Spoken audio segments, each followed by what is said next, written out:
যে শরীরের জন্য তামাক বড়ই ক্ষতিকর, আর ধর্মের জন্য ইসলাম বড়ই ক্ষতিকর। স্বাস্থ্যের জন্য তামাক ক্ষতিকর, ধর্মের জন্য ইসলাম ক্ষতিকর। ঈমান থাকবে? কথা কন না কেন? কি কথা এগুলো? হ্যাঁ, কি কথা বলে? ইসলামী মূল্যবোধ যদি ইসলামী জ্ঞান না থাকে, সে কোনোদিন নেতৃত্ব দেওয়ার অধিকার তার নাই। কথা কন না কেন? যদি ইসলামের ন্যূনতম জ্ঞান কারো মধ্যে না থাকে, নেতৃত্বের গুণাবলী কি এই প্রসঙ্গে লম্বা চওড়া একবার আলোচনাও হয়েছে। একজন নেতার কি গুণ হবে? মুসলমান দেশে যার মধ্যে ইসলাম সম্পর্কে জ্ঞান নাই, ইসলাম কি জিনিস, কোন কথার কারণে তার ঈমান চলে যাবে, শিরিক হয়ে যাচ্ছে, এগুলো আমাদের খবর নাই। আমাদের কোন কথার কারণে আমাদের ঈমান চলে যাচ্ছে আমাদের খবর নাই। আল্লাহ তাআলা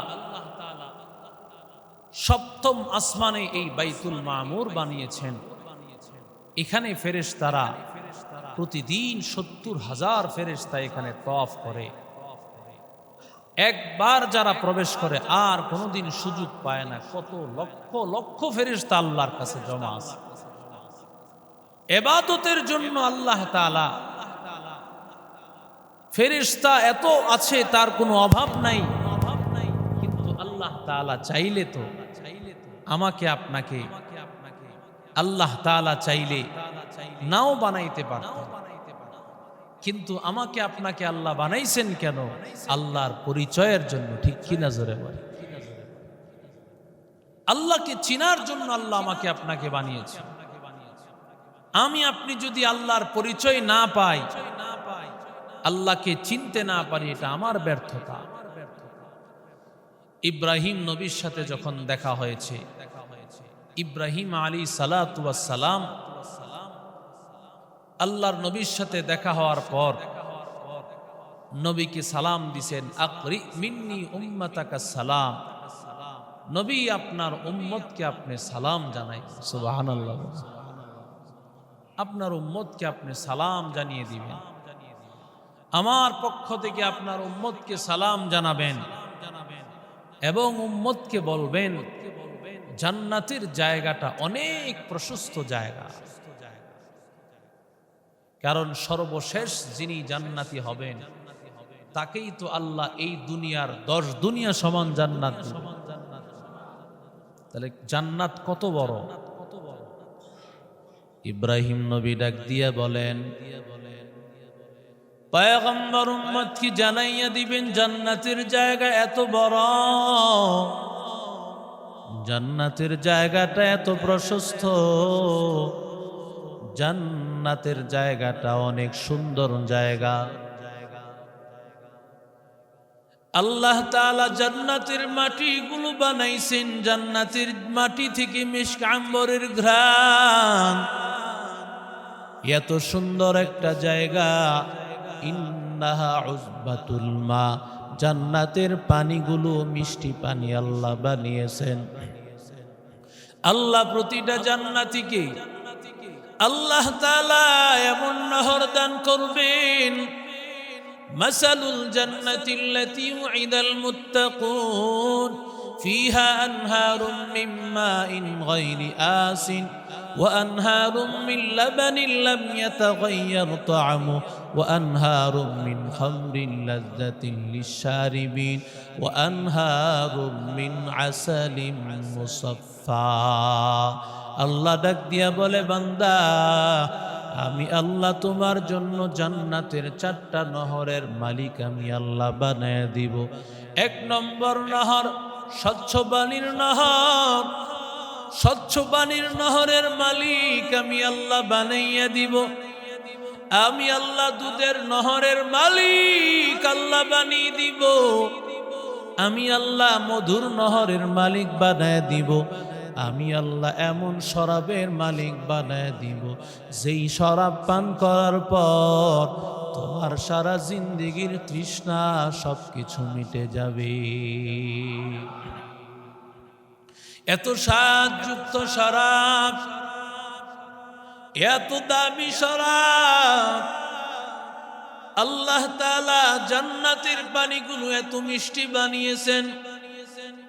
রহমাতুল লিল আলামিন বলেন, আল্লাহর বান্দা জান্নাতের মধ্যে যখন বান্দা হাজির হবে, জান্নাতের আল্লাহ তাআলা প্রতিটা মানুষকে তো শরাব পান করাবেন।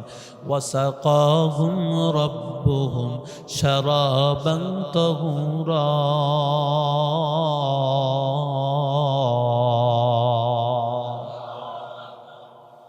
আল্লাহ পবিত্র পানীয় পবিত্র শরাব আল্লাহ পান করাবেন। আর আল্লাহ তাআলা যত শরাব রেখেছেন সব শরাবের মধ্যে রহমতের নবীর হাতে যেই শরাব আমার মালিক পান করাবেন, নবী বলেন আহলা মিনাল আসাল, মধুর চাইতে হবে আরো মিষ্টি।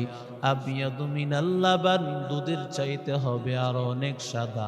আবরাদু মিনাস সাল, বরফের চাইতে হবে ঠান্ডা। মান শারিবাহা লাম ইয়াজমা আবাদা হাত্তা তাদখুলাল জান্নাহ, যেই বান্দা একবার পান করবে ওই বান্দার কোনোদিন আর তার তৃষ্ণা লাগবে না। জান্নাতের পানি অনেক মিষ্টি। রসুলের হাতে হাউজে কাউসারের পানি না পান করলে হাসরের ময়দানে দাঁড়াতে পারবে না। জান্নাতে ঢোকার আগ পর্যন্ত জান্নাতি গোলাম আল্লাহ তাদের হাতে মিষ্টি পানি দান করবে। আল্লাহ বলবে, যার হাতে আমি হাউজে কাউসারের পানি দিব ওই বান্দার তৃষ্ণা নিবারণ হয়ে যাবে। এত বড় সূর্যের তাপ, সূর্যের তাপে আল্লাহর বান্দা কোনো কষ্ট হবে না। আমার আল্লাহ তাআলা কোনো কষ্ট দিবেন না এই পানি পান করার কারণে। বান্দা হাসতে হাসতে আমার আল্লাহর তৈরি জান্নাতে চলে যাবে। আতিনা ফি দারে দুনিয়া না হাসান, আতিনা ফি দারে উকবানা হাসান, ইয়া গিয়াসাল মুস্তাগীসিন হদিনা লাফতিখারা বিল উলুমি ওয়াল গিনা, কদর কুদরত দারি বার কামাল, আনতা রব্বি আনতা হাসবি জুল জালাল, हर गोरी देने को तो तैयार है, जो न मंगे उससे तो बेजार है। जन्नत दो ज़ख से या रब क्या करो, हर जो है मैं तुझे देखा करो। আল্লাহ তাআলা এত সুন্দর জান্নাত দান করবে। নবী জান্নাতের জায়গাটা খোলা। দুনিয়ার মানুষ যেমন দুনিয়াতে ঘর বানায়, ইট সিমেন্ট বালুর প্রয়োজন হয়, জান্নাতের ঘর বাড়িগুলো ইট সিমেন্ট বালু লাগবে না, এগুলো দিয়ে আল্লাহ বানাইবে না। বরং আপনার বান্দাকে বলবেন, আপনার উম্মতকে জানাইয়া দিবেন, ওরা যেন বলে সুবহানাল্লাহ, আলহামদুলিল্লাহ, আল্লাহু আকবার, সুবহানাল্লাহি ওয়ালহামদুলিল্লাহি ওয়ালা ইলাহা ইল্লাল্লাহু ওয়াল্লাহু আকবার। জোরে বলেন আল্লাহু আকবার। আল্লাহর বান্দা জান্নাতের ঘর সেজে যাবে সুবহানাল্লাহ বলেছো। আল্লাহ একটা জিনিস সাজায় দিয়েছেন, আলহামদুলিল্লাহ পড়তেছি, সাজায় দিয়েছেন। কত সময় আমরা নষ্ট করি বান্দা, কিন্তু জান্নাত কি দিয়া সাজে সেটাই তো জানি না। কি দিয়া যে জান্নাত সজ্জিত হয়। ইব্রাহিম নবী বলে দিয়েছেন, উম্মতরে গিয়া জানায় দিন প্রশস্ত জায়গা, এটা ভরতে হবে জিকির দিয়ে সুবহানাল্লাহ। একটা কাজই করতে বললেন, ওরা যেন বেশি বেশি সুবহানাল্লাহ পড়ে, আলহামদুলিল্লাহ পড়ে, আল্লাহু আকবার পড়ে। এজন্য তসবিহ রাখতে হয়।